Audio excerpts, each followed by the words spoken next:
कोगनोळी अंबिका नवरात्र उत्सवाची तयारी पूर्ण, मंदिर परिसरात डिजिटल फलकांना बंदी।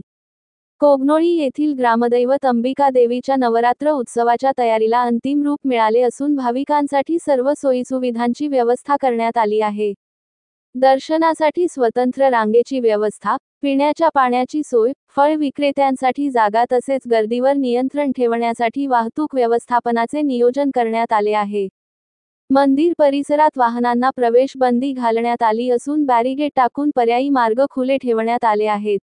ग्रामपंचायतच्या वतीने गावातील विद्युत खांबावर बल्ब बसवण्याचे काम पूर्ण झाले आहे। पालखी मार्गावरील सर्व गल्लींची स्वच्छता करण्यात आली आहे। नवरात्र काळात नागरिकांना पिण्याच्या पाण्यासाठी गावातील सर्व कूपनलिका दुरुस्त करण्यात आले आहेत, अशी माहिती माजी जिल्हा पंचायत उपाध्यक्ष पंकज पाटील यांनी दिली। पाटील म्हणाले, अंबिका देवीचा नवरात्र उत्सव हा कोगनोळीतील प्रत्येक घराघरात साजरा होतो। यशस्वी आयोजनासाठी सर्व नागरिकांनी सहकार्य करणे गरजेचे आहे। मंदिर परिसरात कोणतेही डिजिटल फलक लावण्यास सक्त मनाई आहे।